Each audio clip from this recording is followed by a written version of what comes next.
Join me every month for the inspiration to find your finish line. Welcome everyone to another edition of Find Your Finish Line. I hope you're all keeping your New Year's resolutions going, and if you haven't made one yet, what the heck, that's all right. There's still 10 months left in the year. So get out there, no excuses, and get it done. And thank you again for tuning into my podcast. The numbers always prove that I want to continue bringing guests that can help you change your life and inspire you to get off your butts and get out there and get it done. And thank you to triathlete.com for rating Find Your Finish Line as one of the top endurance podcasts in the U.S. for 2024. By the way, I am wearing a Tower 26 hat today, and my guest knows all about Tower 26, in honor of many of the LA triathletes that lost their homes and businesses in the tragic fires. I was on a Zoom ride call just last week with 50-plus riders and Coach Jim Lebowski raising funds for the victims. As a matter of fact, there were 7 on the call that lost everything, telling their harrowing stories about what went down when they lost their houses. Plus, Steve Salinas was on the call. Steve's from Steve's Bike Shop. He lost his business, but he did save his house and his neighbor's house. And as a matter of fact, there was a picture of him on the roof of his neighbor's house on the LA Times front page. So, Steve, our heart goes out to you for your business you've had for over 40 years, but you saved your home. Very special guest today, former professional triathlete that did something in the sport no other triathlete has ever done. He won the Grand Slam, the 1990 ITU Triathlon World Championships. Then in 93, he secured a victory at the ITU Triathlon World Championship. In 94, triumphed in both the IRONMAN World Championship, a finish I will never forget, and the ITU Long Distance Triathlon World Championship. And in recognition of his contribution to the sport, he's been inducted into several halls of fame, including the Ironman Hall of Fame, ITU Hall of Fame, and the Sport Australia Hall of Fame. He is the biggest personality in our sport. Welcome, Greg Welch. How you doing, Greg? Well, that's a pretty impressive intro there, Mike. I hope I can live up to it, but I'm doing great. Look, my heart and my condolences, sympathies go out to all the victims of the LA fires. We had fires that were surrounding our properties. That's you, Mike, myself as well. Scary times. So I just wanted to make sure that first and foremost, they're in our hearts and prayers. And it really hit home when one of the athletes she finished the top 5 in her age division, held up her medal award from Ironman, and it was all bent and charred, and I just about lost it on that one. But I'm sure they're going to rebound. There's no doubt about that. Yep. So, Greg, my first question to everyone on Find Your Finish Line is, what kind of workout did you get in today? I haven't done it yet. I was going to play tennis this afternoon after work. And like you said, Mike, with 10 and a half months to go in the year, it's not too late. I go to the gym, actually, because my pool at the moment down at Carlsbad, Alba Norte on Poinsettia there, it's a beautiful complex. I absolutely love going down there. I see the people like, Hilary Biscay and, all types of professional athletes down there swimming all the time. It's closed right now for maintenance. So swimming inside at the moment at our local gym, which is okay. But yeah, weights yesterday, upper body mainly, got a little bit of a knee injury at the moment. Hopefully not for too long for tennis and pickleball, but swimming. So swimming and weights and tennis this afternoon. Good for you. Well, let's go back, Greg, when you first got involved in triathlon in Australia as a young mate.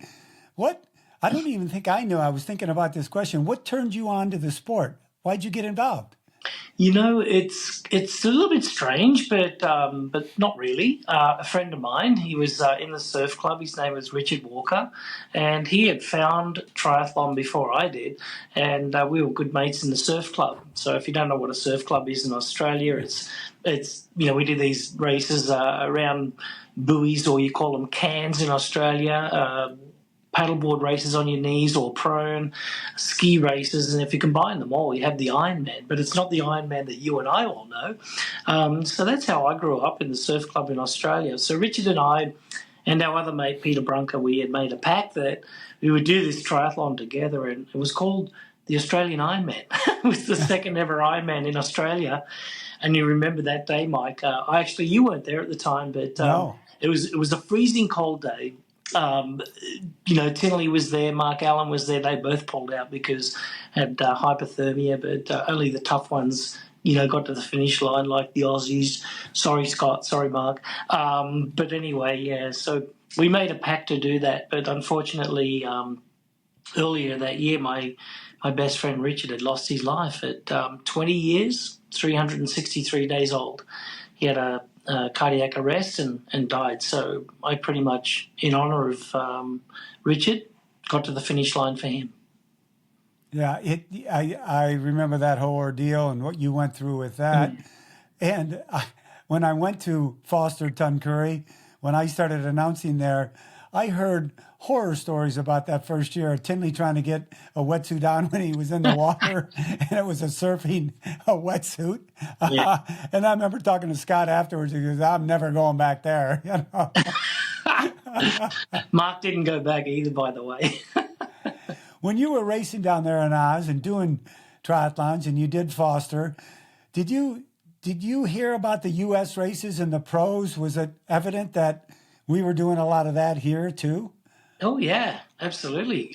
That's what we grew up, listening to. After that, it was the likes of people like Mark Dragon and Stephen Foster that were the first two successful Australian athletes to go across to the States. Greg Stewart was probably the biggest named Australian Ironman when he finished third in 1987 to Dave Scott. So with those results, it was inspiring. And Stephen Foster, he was the first Australian to win a USTS event. Mike and I would be able to tell you that back in the 90s, the late 80s and the early 90s, that the USTS events were the biggest in the world, and they were the crown jewels of our sport. One of we got to Kona on the same year, 1989. You were in Kona before 89, weren't you? 87 and 88, but 89, 87. Go ahead, yeah. This is a good story, this one, yeah. But you came to, all of a sudden, you come back again. You were a carpenter in Australia. You were a worker. And then all of a sudden you find yourself coming across the finish line. You weren't a pro, you were an age grouper, weren't you? Yeah, this is a great story. So in 1989, I got picked on the Australian team to go to the very first ITU World Championships in Avignon, France. So there was a 8-week tour. We raced 7 times in 8 weeks. And it was awesome, taught me a lot. And it was the first time traveling as an athlete, actually, outside of the world into Europe. Let's just say that. After that, there was 5 weeks in between the last race, which is in Toronto. Came home, 5 weeks. I had to go back to working 6 days a week, right up until that race in Hawaii, and then go over to Hawaii. And I started as an age grouper. I was, just 23 years of age then, and ended up finishing third overall. So with an 8:32, and it wasn't until just a few years back that some faster athletes at that age actually, broke that time. So, and Sam Laidlow being one of them. So it was pretty funny because we, on the old heavy bikes and just very first years of clipless pedals and the second year of aero bars. Yeah. So a lot of things, Mike, had changed, but the greatest thing on that day was, number one, I ran past my idol, Scott Tinley, at about 20 miles into the run, and number two, finishing third overall to Mark and David Ironmore was just incredible. But I was in a different zip code. I was pretty much back at the airport when they were finishing across the line when you were calling them. And the third funny thing was that the day after, they used to do the press conference, and Bob Babbitt was the host, the mediator, and he didn't really know how to explain it. And he was like, yeah, and from Australia, a young carpenter, we think he's an age grouper, coming in third overall. But that was classic, and that's something that I'll have for the rest of my life, is that, finishing third overall as an age grouper. That was fun. Well, I have to tell you, I have stumped a lot of people when I've been done Q&As and things like that over the years of the best trivia question in the sport: who finished third behind Mark and Dave in 1989 at the Iron War? And so many people, now everybody's answering it. We talked about it for so much. Now they're answering it. You know, Then Mike, over social media, it's so funny because, where we go to like Throwback Thursdays and all that sort of stuff. Yeah. And, Mark or Dave would, throw up a post and, I won this one or I got second in that one or whatever it was. And, for a year or two, I used to, hone in and say, yeah, but who was third? But I'm over it. I don't need the attention anymore. Yeah, exactly. Well, you and I never met. I don't remember meeting you in Kona in '89. We may have crossed paths or said hello or whatever. If I brought you up on stage, I don't recall that. But I do recall when we did meet. And it was in 1990. I'm almost positive we met because I was representing Scott Tinley's clothing line, Tinley Sportswear. And you were one of the first sponsored athletes, I think, that we had. And you came into San Diego, and we actually met, I think, at the Tinley Sportswear Company, because they were your first sponsor, weren't they? Yes, and Mike, I got a nice little piece of trivia here for you. Well, for everyone else, I could probably even tell you who your boss was at the time. I think you worked for the Whitey Anson Group, and you were repping Saucony, you were repping Timex, you were repping Scott Tinley Wear, and a whole host of others. And yes, Scott Tinley was my first ever sponsor. He was my apparel sponsor with the Tinley Performance Group with Jeffrey Essicow and Jim Riley. And then it was because of you and another man named Larry White that pushed to get me in Saucony, and I won my very first World Championship for you that year, representing Saucony and Scott Tinley. Yeah, gosh, I remember. At the Olympic Distance World Championships in Orlando, Florida. In Orlando, at that hot day in Orlando. Stinky hot. It was the worst. Oh. And when you came here, was your goal really to be part of that USTS series? Because it was really everything. You were the two-time winner also of the Orange County Performing Arts Tri, but USTS was like where you would cut your teeth, wasn't it? Yeah, so I raced in San Clemente, I raced in Chicago, I raced in San Diego, which was at Encinitas, remember, at Moonlight Beach. They will always be special memories for me because that's, where I did cut my teeth.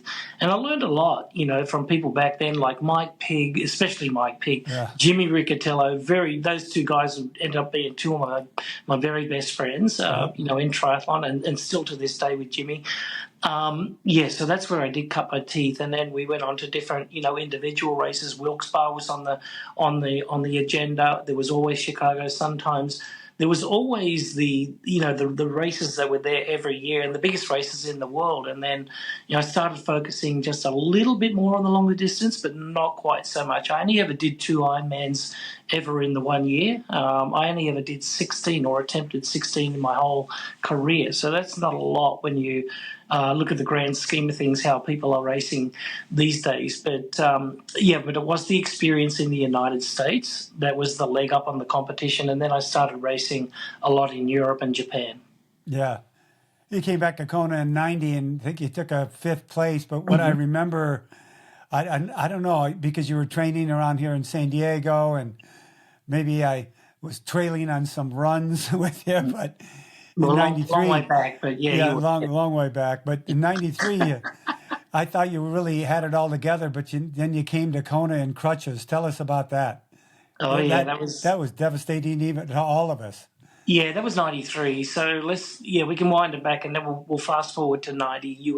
You're talking about '90. That's when I was world champion 5 weeks before. We'll get to that one. But '93, Mike, is when I went to Duathlon World Championships in Dallas and won the race. And for the simple reason that I was feeling, I told my agent, Murphy Reinschreiber, I said, just feeling like I'm not sharp. I just need to go and have a race. The only race that was available really at the very high level was the Duathlon World Championship.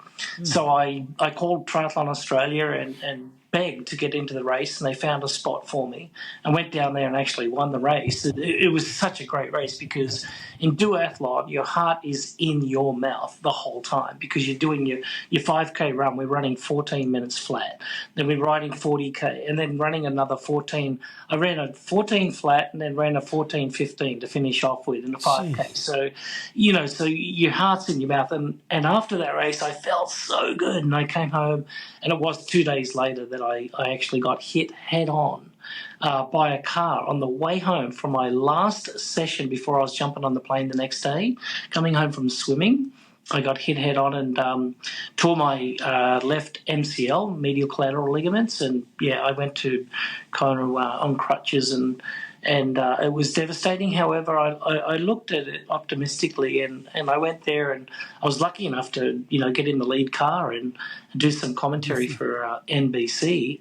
And that way, Mike, I got to see how Mark Allen raced.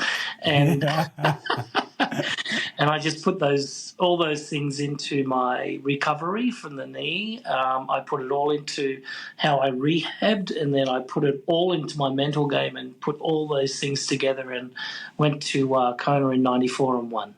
Yeah, it's funny in 94. People always, you were the first non-American to win the race. It was Americans. And even though that's my country, when I was on the microphone, it was never an issue for me because I wanted the best person to win. And I was so happy when you won the race just because I knew who you were. We were mates, the whole deal, and the stuff that happened before. But there was a guy there there was someone there that gave you your best advice for that day. Who was that? Matter of fact, I think he was just 11 seconds behind you at one time during the race. Mike, you and I go back a long way. You and I, Babbitt, we talk about old things all the time, and there's nothing that Bob Babbitt doesn't know about the sport of Ironman triathlon. But we can go back as far as when we used to race back in the 80s and 90s to incentivize the race. Timex had put up a whole bunch of preems. So there was $1,500 preem, right? You got a bike preem and a run preem. So at 85 miles onto the bike, when you went past the front of, I think it was Monolani, there was a Timex banner there. And whoever was the first person, man and female, past there, got an additional $1,500, but you had to finish the race. And then I think it was out to the airport on the run or something. But so anyway, when we're riding back from Harvey that day, in the lead of the race was Ken Glar, myself, and Dave Scott.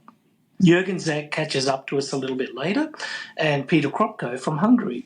So we're coming down off the hill up there from Kauai, and we're starting to see the flag. It's just, waving around in the palm trees. And then Jürgen Zak just gets out of the saddle and he starts sprinting. There goes Kenny Glar. There goes Peter Kropko. And there goes me. And Dave looks across. He goes, Greg, no. The race is here. And I didn't know if he was intimidating or just trying to sort of put me off or get in my head or whatever. But I actually listened to him. I sat back down. I'm like, in the grand scheme of things, what's $1,500 toward $20,000, right, to win the race? At that time, where we were in the evolution of prize money in Ironman triathlon, and then get off the bike. Dave and I were 1 minute down on Kenny Glar and Jürgen Zak. Peter Kropko is still with us, with Dave and I. Get off onto the run. Actually, leaving the transition area, Kenny Glar was first out. We passed Jürgen Zak in transition. So we didn't have to worry about that. Now we're racing for second. Going up the hill and outside of the Kona Surf at the time, which is now the Sheraton, and now it's changed hands to, I think, the Outrigger, you turn right. So there was a series of hills. So anyway, fast forward a little bit, and we get to about the 4 mile marker, 5 mile marker, and we're going along at a pretty good clip, right? So, we're probably on about a 240, 241 pace at this time. And then, Kropko starts to swerve and he falls over and he's like, Dave and I look around and he's holding onto a mailbox and he eventually falls over. So he's out. He ran too hard. Yeah, but anyway, we caught Kenny Glower on Palani Hill, and then, that's the end of it. But, yeah, he gave me some great advice that day. Sorry for the long-winded answer. And then we get to 1999, and the history of Greg Welch is a history that we always have to talk about the issues during that race.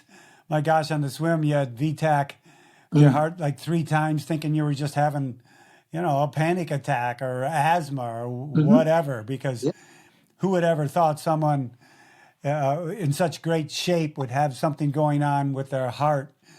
That day, is that day still the hardest day of your life? It's one of them, but in some sense, I learned a lot. It was probably, a sign of saying probably hang it up. I don't know. Again, I'm always an optimist, trying to, find a solution for things. But it was scary, Mike, more than anything else. You were right. I did have VTAC, and at the time, I think it was Tim de Boom and Luke Van Leer and myself were about 2 minutes away from the turnaround buoy, and we were in the lead of the race, and all of a sudden, I just felt numb. I had no oxygen moving around. You already said VTAC. Yes, I had ventricular tachycardia. My heart rate was at 320. I can tell you that because of the tests that we did later on. I just thought what you had said, maybe an asthma attack. I was a sports-induced asthmatic. And so I just rolled over onto my back and just tried to breathe, and then I couldn't get out of the rhythm, so I held onto the lifeguard boat for a little bit, and the lifeguard, which was Michael McMichael at the time, the head of the lifeguards, he said, you can't hang on for too much longer. There was NBC filming from the side and everything, so a little bit embarrassing at the same time. Anyway, I popped out of the rhythm, got going again. Happened about 3 times on the swim, happened about 12 times on the bike, where I actually physically had to get off my bike and put my head in the handlebars and try to breathe. Still didn't know what was happening. Happened 3 times on the run. When I got to the top of Palani Hill, I saw a doctor friend of mine who was Chris Lee, father-in-law, Roger Thornton. And Roger was at the top of the hill. He's a GP, a general practitioner in Australia. And I sort of explained it to him, and he's like, sounds like you've got asthma and you should be careful. And I'm like, all right, thanks a lot. Anyway, so I went on. I ran, I think, the second fastest run of the day. I ran from about 50-something off the bike into 11th.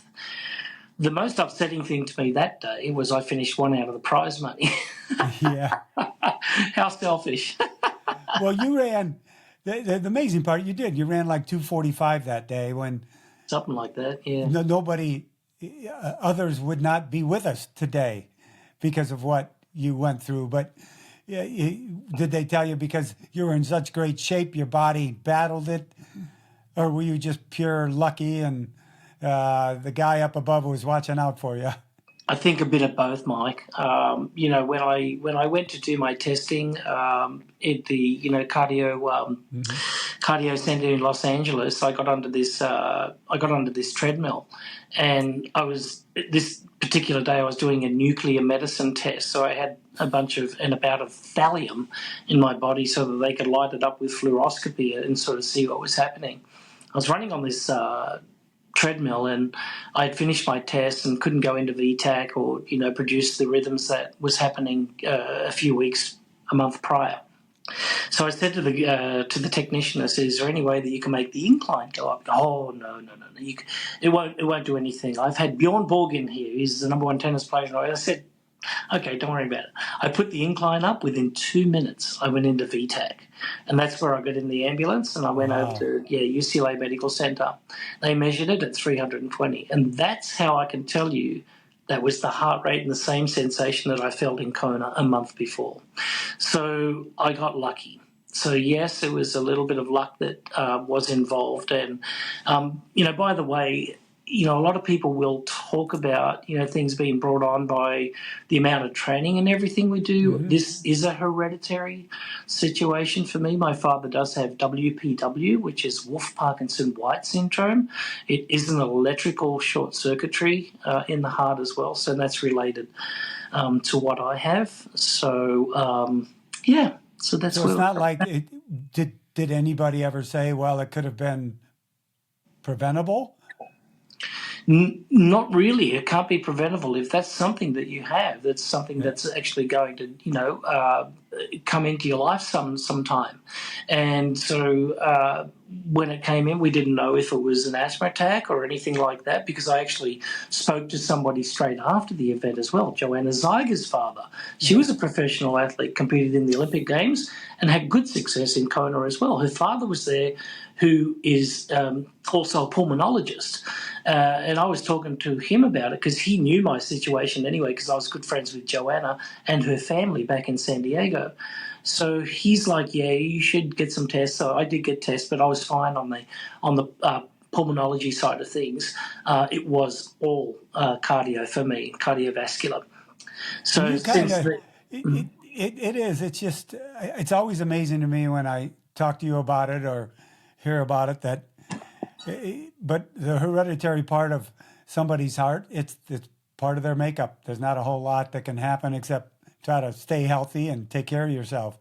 But you had a plan too, Greg, 99, because 2000 was the Sydney Olympics. My gosh. The first triathlon held in the Olympics in 2000. And you wanted that one bad, didn't you? Yeah, I was born just kilometres away from the start line at the Opera House. So that was going to be my the last dance. And I was Oh, going to do that race, do Kona and retire. So going from Kona, Mike, I went through some testing straight away, but then I went to Noosa straight away because I was still ranked number 1 in the world in ITU. So if I had finished that race in the top 10, I would have secured my number 1 spot on the pontoon for the start of the race in the Sydney Olympics. And that's why I turned up to Noosa to try and oh, race. I was sitting on the couch the day before with Sean, my ex-wife, and my heart rate was elevated, and I talked to her. I asked her to take my pulse, and she's like, Greg, you're at 265. And I knew that because my heart rate monitor can't read above the 200s correctly. So we had to do just a pulse test with counting, and it was 265. So I'm like, this ain't worth it. Called up my cardiologist in Sydney, which was my father's cardiologist, and we got an appointment to see him on that Monday. So we flew out the day before the race. So, and that was the day that I actually pulled the plug and thought that it's better off just having a life rather than risking it. right, right. Well, life is full for you, which is fantastic. Pickleball, tennis. You had so much paddling in the past. You're swimming. You've worked for Oakley since the early 90s. I'll never forget the visit to the Oakley house at the Olympics in London, where you had a pair of glasses made for me. I go, this is the best job ever. But you know what impresses me, Greg? I mean, your commentary, which you do an amazing job at, like your past of racing, it's a passion for you, isn't it? So I have two answers to that. My TV legendary idol is Phil Liggett, that I know very well, and I've had the Yep. blessing to work with him many times. And I'm looking at the other person who's given me, what can I say? Not only the inspiration, but the style. The style of how you deliver, Mike, with how how correct you are, how knowledgeable you are, and how you can talk to people the way that they need to hear. And that's what I like to do, is to be informative and positive. So thank you for that. I love that. That is the biggest compliment somebody could ever get, and I absolutely have a passion for it. And I hope that I can, come off that way as well. No, you are. You're a seasoned professional. I love it. Thank you. And doing Ironman races, you even do T100s. You do the challenge races. I mean, do you think the variety helps make you even better? Yeah, I could never do what you do, Mike. You are simply the best at that, and always will be the best at that. I've never done an Ironman, commentated in a full Ironman on ground like you. Yes, I do the TV part of it, but I cheat because I only do about 11 hours. So, Well, you're the Energizer Bunny. You're going like almost 24. You're up at like 4 o'clock in the morning. Well, you're up earlier than that. You're up at 4 and on the blower at 4:30 until about 12:31, depending where you are in the world, with the different rules and the different start and finish times. So, yeah, that's not for me, Mike. You just mentioned something that Ken Baggs, the renowned race director, Hall of Fame, Australia Hall of Fame race director from Ironman Australia. The first year I was there, we had a break, and then people were about ready to come in. I think to transition. It was something to where I had to get on the microphone, and he says, "Come on, get on the blower, let's go." And I'm thinking, what the hell is he talking about? Get on the blower? Yeah. He goes, yeah. And he pointed to the microphone, and I go, oh my gosh. And then the more and more I kept hearing the Aussie slang, I just fell in love with it. When you just said get on the blower, it took me back to. You remember the, what do you call it, those loud horn things that you call them in America? The megaphones? Megaphone, Yeah. a megaphone, yeah. So we call that a blower, right? Because you blow into it, and Anyway, so the blower, when you're watching TV, it's the telly, Anyway, yeah, we tend to shorten everything up. You drive down the street and the smash shop. Yeah, smash repairs. Yeah, that's your body shop. Oh, I love it, Greg. How do you think our sport is doing right now? How would you rate triathlon? Okay, so professionally, I think it's at the all-time high. It's never been this healthy.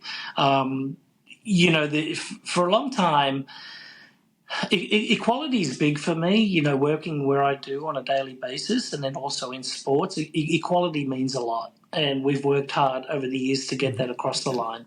Ironman were the first to do it, which congratulations, and that's huge. And the women as men, we all deserve the same thing. It doesn't matter if there's 30 women in the race or 50. We deserve the same thing. We are professional athletes, and we're doing it because we love the sport, and we're giving so much back to the brand, and we're giving so much to the consumer. All right. So I think that it's been good on that part. Secondly, I think the health of having competitor series is very, very good.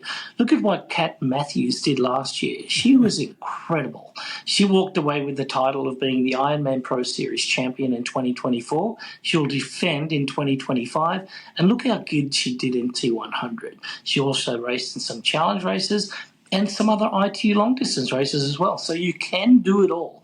You just have to be smart about how you set your plan and your schedule. But I do believe that side of it is really, really good. On the age group, side of it, to get around the world and choose destination races for you and your family and to holiday around, I don't think it's been healthier than it is. Look at the vast amount and the variety of places where you get to go to. Yeah.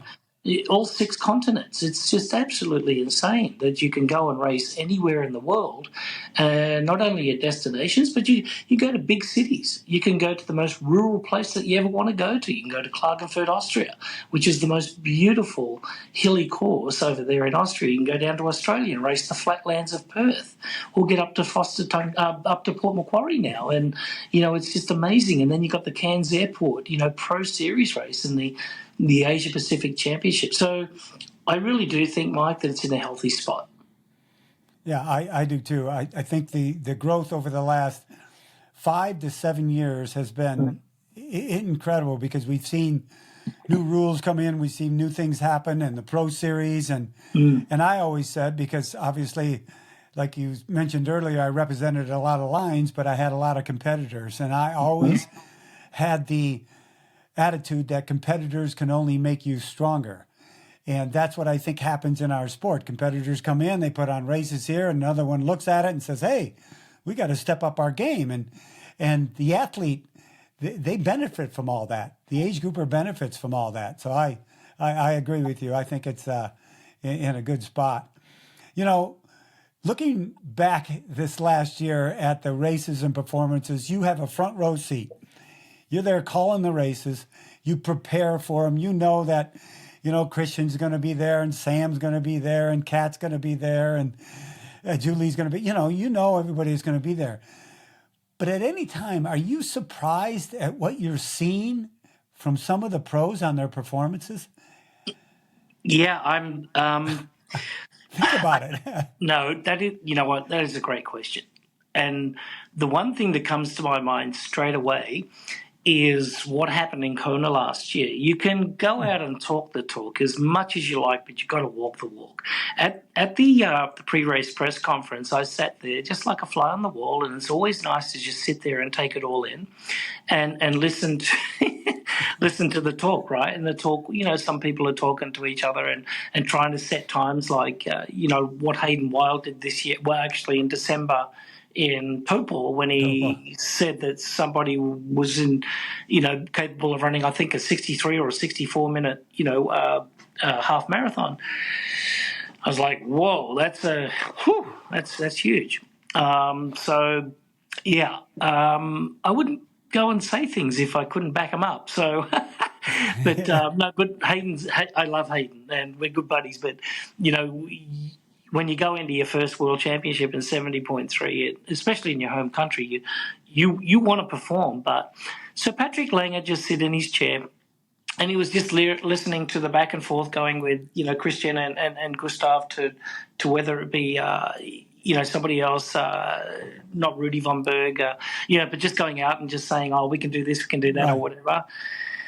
Mate, Patrick just sat there and just listened to it. Oh, yeah, Sam Lalo. So Patrick just sat there, and I'm like, oh my gosh, this guy, he could physically be the first person to legitimately run a sub 2:30, Ironman marathon, and he just doesn't seem to age.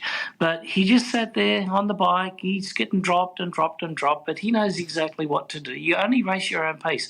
And Mike, splits and statistics don't lie. You can go back and look at Bob Babbitt's book for as long back as you want to go. And if you do the math, they're always going to swim in within a minute of that time. Now they're biking a lot faster, but the run times really haven't changed that much. But it's all to do with the front part of the bike ride. So the first 65 miles of the bike ride in Kona is always the telling story. Last year, you could see that Christian Blumenfeld was throwing up. So he wasn't going to have the same firepower on the run. So that's going to come back a little bit. You could see that, Sam was falling a little bit back and forward on the run, back and forward, whatever. Magnus Stieler, he got off the bike and he fell back to 10th place and he ran back up into second. That was huge. But the man that ran away with it all was the guy that was quiet, the guy that had the legs, and he let them do the talking. He did. Yeah. I had Patrick on towards the beginning of the year, like in May, and he had this quiet confidence, reserved, and it was emanating from him without him speaking any words. I go, whoa, he's in a good place, and that was like 4 months before the race, 5 months before the race. I go, he's in a good place right now. I think his plan is going to work. He's going to. And it was his time, and he knew it. He just didn't boast about it. He just went out and did it. And you're right. It was one of the most impressive performances I've ever seen. And, Greg, you being around the athletes, but sometimes I was more impressed about an athlete because of their overall personality, who they were as a person, how they spoke, how they treated others, not just their performances. Is there some people out there like that for you that I'm really impressed and I respect that male or female athlete because of they're such a good person on the overall basis?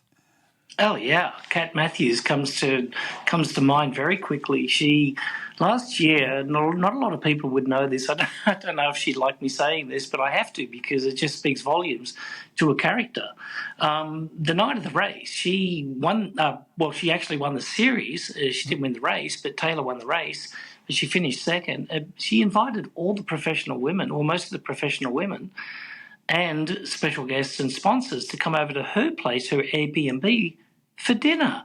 It was just amazing, and a couple of the men pros come over as well, and they all got on and sat around the same table. Where do you ever see that? I mean, I know. triathlon is humbling, especially Ironman and Ironman 70.3. When they work so hard, they all really do admire one another and admire the way that they all train and they all race together. And may the best lady or may the best man win on the day.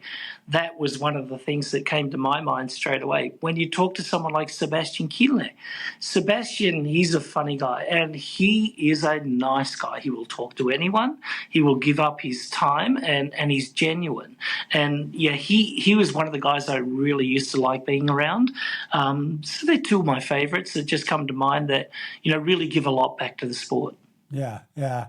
And isn't it pretty special, the long-term relationships and friendships we're able to have in the sport? It's when I tell people it is truly a second family. Why do you think that is? That bond is so strong. Because it's humbling, Mike, because we all strive. We're all like A-type athletes and, pretty, I can't say that word, that's terrible, but something retentive. And, we just we try and, be the best version of ourselves by doing all these miles, spending a lot of time on the road together.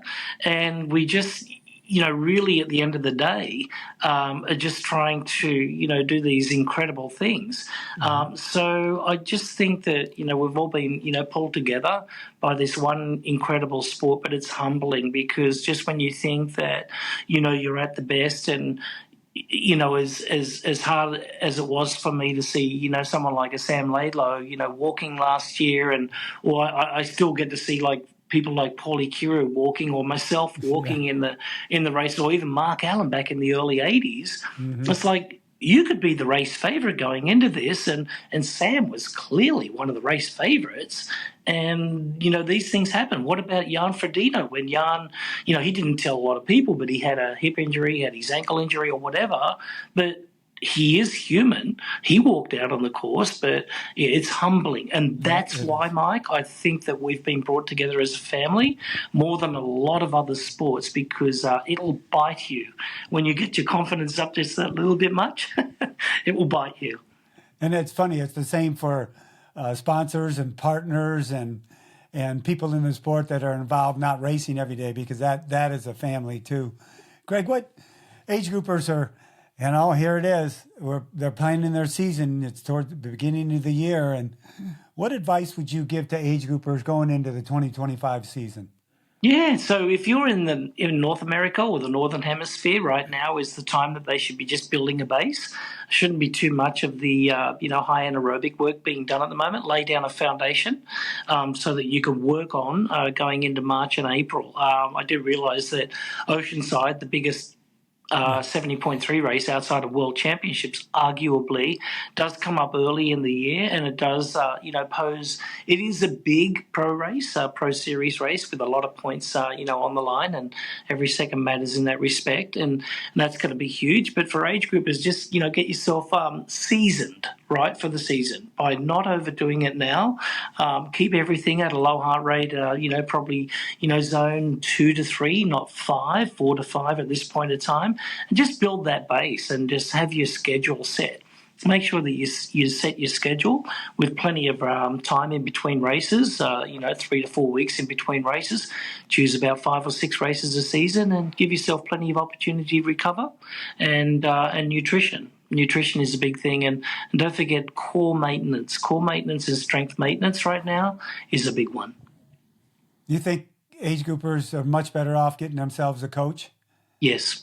TriDot, this is an incredible thing that's been put out. There's a lot of coaches out there, but this is one that you can have I know I'm not sucking up to you. I just think I've put a lot of time and effort investing into my own research as a commentator, just like yourself, Mike. We just have to be very pertinent to what information that we're relaying out there, or considered an analyst and an expert in that particular field. So yeah, no, look, that's a one-stop shop, and everything's laid out for you, and yeah, you can find it there. But there are plenty of others out there. You can run it through your own tri club, but definitely a coach will help you if you really don't know what you're doing and want a little bit of help with it. Yeah, so a little bit of financial cost to you will set you going a long way. Yeah, the guidance is huge. Yeah. All right, I've got one for you. We went back a little bit when you brought up the blower, and Ken Bagg said, Riley, get on the blower. How come the Aussies always give everyone a nickname? You know, Welchy, Bagsy, Crowy, Rinny. I got over there and they couldn't give me a nickname because my last name ended with a Y. They go, you're just a Riley. No, I want a nickname. So that's why they call you Riles. Riles, yeah. Where's the nicknames come from?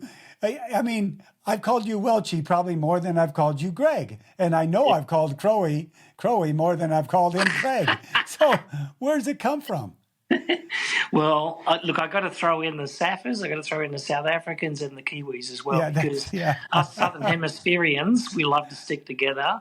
You know, the Kiwis will hate me for this, but we're big brother, and we tend to chop everything off, or we add a Y or an I or an S to everything. So if you're going to have a barbecue, it's the Barbie, right? That's just normal. So yeah, that's what we do. I think it's a friendly thing, and that's how, you know, if you're just hanging out at the barbecue and, you know, there's Babbitt, or, you know, Babbitt's just Babbitt. It's not Babbitty or Bobby. We call him Bobby, right? We do call him Bobby, but it's Babbitt. Yeah. But, yeah, there are, you know, those things. But I just think it's all about fun. I think it's all about just, you know, hanging out with buddies and girlfriends or whatever, or the blokes and the Sheilas. But yeah, it's more of a friendly thing. The blokes and the Sheila. Sheila's was another one I heard when I was down there from Graham Hannon. Like the Sheila's over there, and I'm going, what is her name Sheila? Oh, there's definitely segregation at the pub. The Sheilas are over there, and the blokes are over there. Or the Sheilas are in the kitchen, and the blokes are in the barbecue. So what does I didn't say that. You didn't hear that from me. I know. What does Greg Welch's 2025 commentary schedule look like? What's your first event? Is it Oceanside? Yeah, it's pretty healthy at the moment. Haven't really gotten my full 100% schedule, but it's going to look pretty healthy. It will be spread out amongst different races. I've got a little bit of traveling with ITU, a little bit of, you know, traveling in Europe, a little bit of traveling Australia, and also the United States. So yeah, it's looking good. I'm really excited just to, you know, get the year underway and get this racing going. It's going to be another stellar year, especially with the Ironman Pro Series that, you know, came down. Yeah. I mean, what a great fight last year with the men's, you know, with Matthew Marquardt in the race down there in New Zealand with Gregory Barnaby, and it wasn't over until the end. I mean, Marquardt could have won it, you know. Barnaby, I mean, he had the best race of his career, I think, down in the 70.3 in Western Australia, to just like elevate himself right up there. And, you know, you wouldn't have said that, you know, a few weeks before that. So, yeah, it was really cool to see everything, you know, coming to fruition at the end. And it was greatly designed and fantastically executed. Yeah, it was special. There's no doubt about that. Mm-hmm. You think the men and women are ever going to go back to Kona together in the future? I don't know. That's the $1 million question, isn't it? I'd like to see it. I love that. I love tradition. I love seeing men and women have their own races as well on Championship Day. It'd be a lovely chance to get to put both races on the same day again, if it's at all possible. But I do like it all there. It's a big buzz. However, Mike, you know, when I was 2 years ago, yeah, that's right, 2 years ago, when I was walking in the parade with you, I believe, and I took a at the parade, Ironman parade on the Tuesday afternoon, and it just dawned on me all of a sudden. I was just, you know, there was a lot of chanting going on, and halfway through it, it just dawned on me, oh my gosh, it's only women around here. And I took a look around, and it was the Argentinian women, and they were all just like together. I just sensed this self-empowerment, women's empowerment happening at the time. And I felt good about that. I saw it again last year in Nice, right, where the guys are a little bit more bravado. Right. And I just saw a sense of empowerment with the women there, and just, loving on each other and just supporting each other. One quick thing about that was Fernanda Keller. How's this? She had 40 women from Brazil meet her on the pier one morning. It was close to her birthday. Her birthday is October 4th. Right. And they went for a ride out to the airport and back, and then they had a breakfast. She outfitted them in the bike outfits, had their breakfast and everything ready as Sergio, her husband, and photographed and video everything and put it up onto, Instagram, TikTok, Facebook, and whatever. But how good's that? Yeah, I mean, it was good to see. She transcends the sport because she brings people in from all walks of life to try this great sport that she loves, and she's so welcoming. Fernanda, she's the best. She is, solely responsible for being the biggest name in South America in triathlon, not just in Brazil. And when she went into the Hall of Fame last year, that was mega, and that did so much for Ironman in South America. That's beautiful. Yep. So my last question on Find Your Finish Line, it's called tri-table racing. It comes out of the table racing is something that they do after the Baja 1000. I've got friends, the McMillans, that race the Baja. Yeah. I've sat in the second seat on that 1,000-mile race.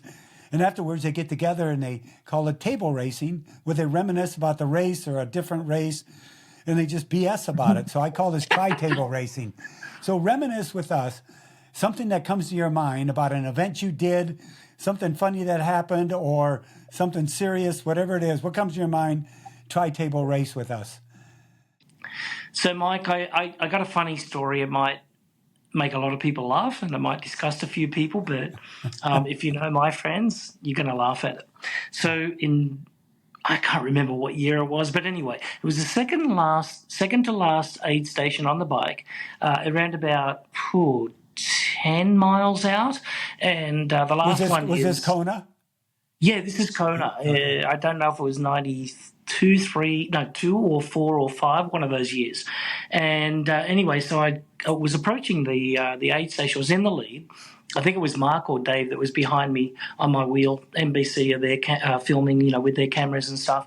Anyway, so I noticed that at the aid station there was, a few people running with bottles just a little bit further up the road, and they were volunteers. They had the volunteer shirts on and everything. And as I'm approaching, I'm like, this is a little bit odd. Anyway, so the guys running along with the bottles had their pants not really strapped on at the right position, and I've looked across and I'd almost thrown up on my Gatorade on what I saw. But anyway, I won't tell you what I saw, but it was hilarious. I looked back, and I don't know if it was Dave or Mark, but he was laughing his behind off as well. So, but anyway, I'll take responsibility for that. But that was a pretty funny thing. But there's been a lot of after race happenings. Myself, Karen Smyers and I get on really well.